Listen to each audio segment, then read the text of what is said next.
அனைவருக்கும் வணக்கம். பரமுவை தேடி பயங்கரமாக துடிக்கிறாங்க இளமதி. இப்போ தாங்க அவங்கள மனசில் இருக்கிற காதல் வெளியில் தெரியுது. கண்மணியா அன்பும் ஆறுதல் கொடுக்குறாங்க. அன்பு அதுக்கு மேலே இருக்க மாட்டாமல் என்ன பண்ணுறாரு, தேடி கிளம்பிடுறாங்க. ஏன்னா வேட்டைக்கு போயிருக்காரு இல்லையா கருப்பு, என்ன வேணாலும் பண்ணுவார். ஏன்னா அவங்க முன்னாடி எது வந்தாலும் அடித்து தூக்கிடுவாங்கன்னு ஒரு ஐதீகம் இருக்குது. யாருமே வெளியில் வராதிங்கன்னு அறிவுரை சொல்லிடுறாங்க. அதனால எல்லாரும் அடங்கி உள்ளுக்கு இருக்கிறாங்க. இந்த சமயம் தாங்க அப்பா ரிஷி என்னம்மா வேலை பண்ணுறான்.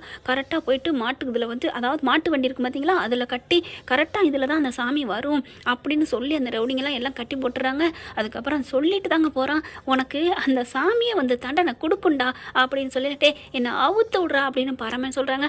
பார்த்துக்கலாம்டா, அவரே அவுத்து விடுவார்டா, உங்களுக்கு தான் சாமி துணை நிற்கும்ல அப்படின்னு சொல்லிட்டு போயிடுறாங்க. இங்கே அழுகுறாங்க. அன்பு கண்மணி எல்லாம் தேடுறாங்க. இங்கே எல்லாம் நட்டிங்கி போயிருக்கு. சாமி வருதுங்க சொல்லிட்டு நல்லா செம்ம உக்கிரத்தில் வந்துட்டுருக்கு. இவர் பார்த்தா பரமன் அப்படியே கடவுளை நம்பிட்டு இருக்காரு. அவர் பேர்லேயே ஒரு பரமன், அதில் பரமன் உலகத்தை ஆள்ற பரமன் விட்டுருவாங்களா என்ன? இவர் என்ன கெட்ட சக்தியாக இருக்காரா என்ன? அப்படியே கடவுளை வேண்டிக்கிட்டு இருக்காரு. பரமானந்தா அப்படின்னு சொல்லிட்டு அவ்வளவுதான் அப்படியே வேண்டிகிட்டு இருக்காரு. அவருக்கே ஒரு மாதிரியா மயக்கம் வருது. சாமி வருதுங்க, கரெக்டாக கிட்டக்க வருதுங்க. இன்னைக்கு அவன் மாட்டினாண்டா அப்படின்னு தூரத்தில் இருந்துட்டு ரிஷியெல்லாம் ரொம்ப சந்தோஷப்பட்டுட்டு இருக்காங்க. அவ்வளோதான். அதுக்கப்புறம் அந்த இளமதியை தூக்கிட வேண்டியதாண்டா, தட்டி தூக்க வேண்டியதா அப்படின்னு ரொம்ப சந்தோஷப்பட்டுக்கிட்டு இருக்கானா. கரெக்டாக சாமி அப்படியே கிட்டக்க வந்துடுதுங்க.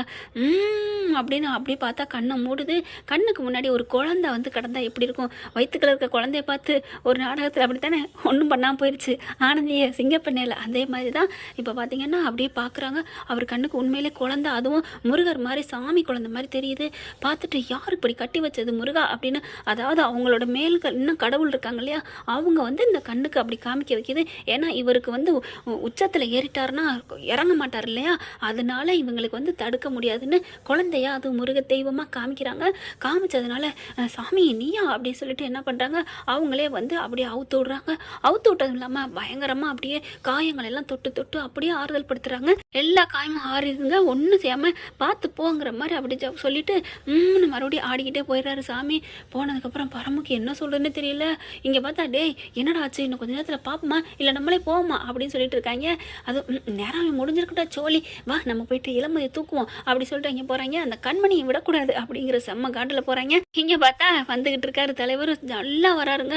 அன்பு ஓடி வராரு. பரமா உனக்கு ஒன்றும் இல்லையே அப்படிங்கிற, ஒன்றும் இல்லை ஏன் என்ன ஒன்றும் இல்லை அப்படிங்கிற. அங்கே எல்லாரும் அன்பு அவங்க அம்மா எல்லாருமே அப்படியே சந்தோஷத்தில் பார்க்குறாங்க. என்னாச்சு அப்படிங்கிற அவன் பார்க்குறான் ரிஷி. என்னடா அப்படியே குண்டுக்கல் மாதிரி நிற்கிறான், நம்மளை அவனை அடித்த காயம் கூட இல்லை, எப்படிடா பளபளன்னு மாப்பிள்ளை மாதிரி நிற்கிறான் அப்படின்னு எல்லாரும் பார்க்க. அப்போ தான் பார்க்குறாங்க என்னப்பா ஆச்சு அப்படிங்கிற. இளமதி ஓடி அப்படியே கட்டிக்கிறாங்க. உங்களுக்கு ஒன்றும் இல்லையே அப்படின்னு சொல்லிட்டு, நான் சொன்னேன்ல கேட்டியா இளமதின்னு கண்மணி சொல்கிறாங்க. இல்லை என்ன நடந்துச்சு அப்படிங்கல.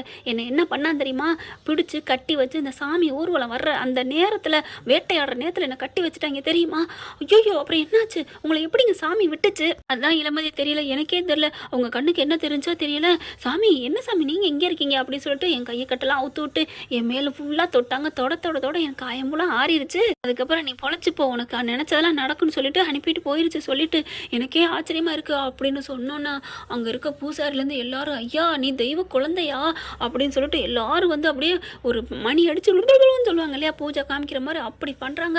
பார்த்துட்டு இளமதிக்கே ஒரு மாதிரியாத்த ஒரு மெய் செலுக்குது. ரிஷி பார்க்குறான், என்னடா டே அந்த சாமியை அடிச்சிடும் அப்படி இப்படின்னு சொன்னீங்க, ஒருவேளை அவன் பொய் டுபாக்குறா அண்ணே அப்படிலாம் சொல்லாதீங்க, அது உண்மைதான், அது கண்ணுக்கு ஏதோ இவன் தெய்வ சக்தியாக தெரிஞ்சிருக்கும் போல இருக்கும் பாஸ் அப்படிங்கிறாங்க. இன்னொருத்தன் டே அதெல்லாம் இல்லைடா, இவன் ஏதோ முன்னாடி தப்பிச்சிட்டானா அண்ணே, அவன் தப்பிக்கிறதுக்கு வாய்ப்பு இல்லை, அவன் உடம்புல இருக்க காயம்லாம் எதுவுமே இல்லையே, அப்பா கடவுளாக கண்ணுக்கு தெரிஞ்சிருக்கு அப்படின்னு சொன்னா பயப்படுறாங்க. ஏண்டா உண்மையிலே இவன் அப்போ தெய்வ சக்தி இருக்கா அப்படிங்கிறாங்க. அதான் தெரியலையே, இவனுக்கு நிஜமாவே தெய்வ சக்தியாக இருக்கும் போல இருக்கு அண்ணே, இவங்கிட்டலாம் விளையாட்டு காமிக்க வேணாண்ணே, எப்போ சாமியே இவனை விட்டுட்டு போயிருக்கு, அதுவும் உடம்ப நல்லாக்கிட்டு போயிருக்குன்னா நம்ம இவன் விஷயத்தில் தலையிடாதீங்க அவ்வளோதான் நான் சொல்லுவேன். டே என்னடா பயப்படுறீங்க, என்னடா சாமி என்னடா பண்ணிடும் என்னடா பண்ணும் அப்படின்னு சொல்ல, இந்த விளையாட்டுக்கு நாங்கள் வரலனே அப்படின்னு சொல்லிட்டு இருக்கல. பின்னாடி இருந்து பார்த்தீங்கன்னா கரெக்டாக ஒரு கோயில் மாடு வருதுங்க. ஒரே ஓடி ஒரே முட்டு அம்மானு போய் விழுகிறான்.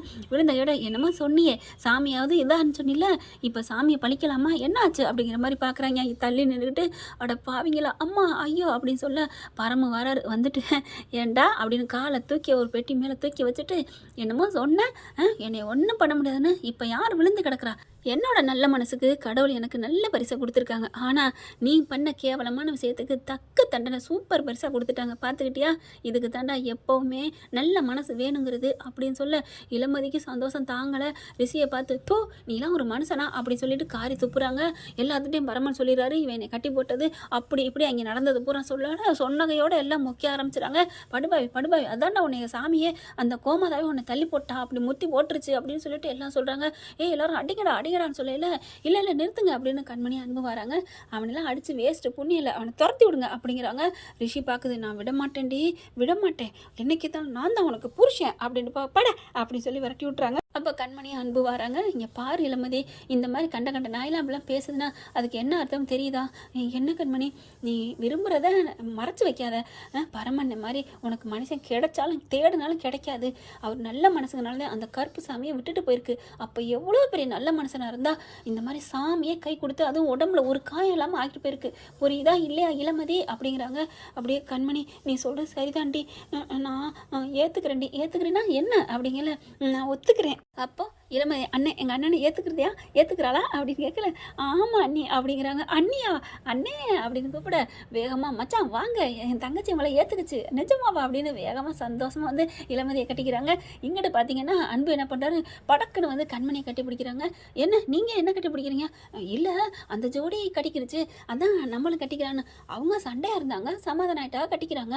நம்ம என்ன அடிப்பாவி அப்போ கட்டிக்கணும்னா சண்டை போட்டு தான் சமாதானம் ஆகணுமா கட்டிக்கணுமா? ஆமாம் கண்மணி உனக்குலாம் அறிவு இருக்கா? நீலாம் என்ன மனுஷ ஜென்மா?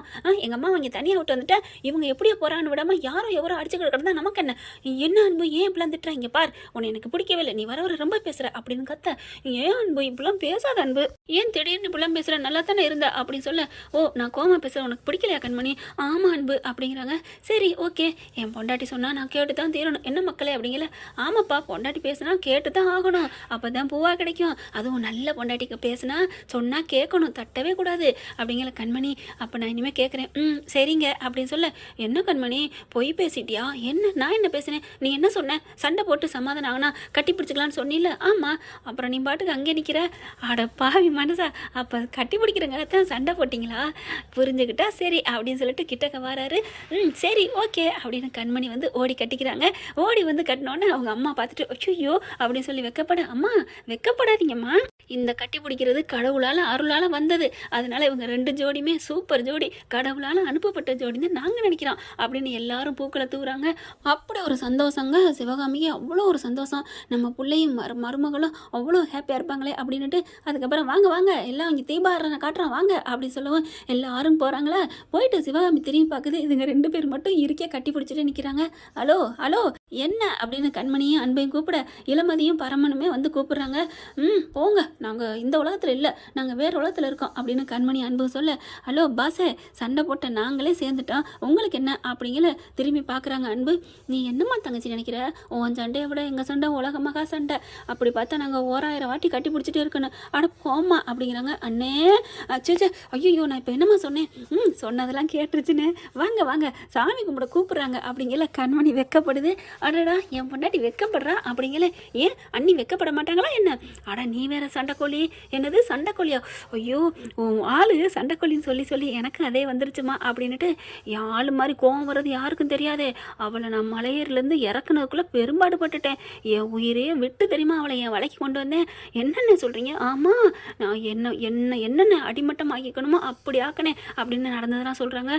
அண்ணி இப்படிலாம் நீங்கள் பண்ணக்கூடாது அடி பாவீங்களா எங்கள் அண்ணனை உயிரோட அப்படிங்கிற. அம்மா இளமதி தாயே நீ வந்து எங்கள் அண்ணனை அளப்புன அளவுக்கு நான் ஒன்று அளப்பலை ஆளை விடுங்க அப்படிங்கிறாங்க.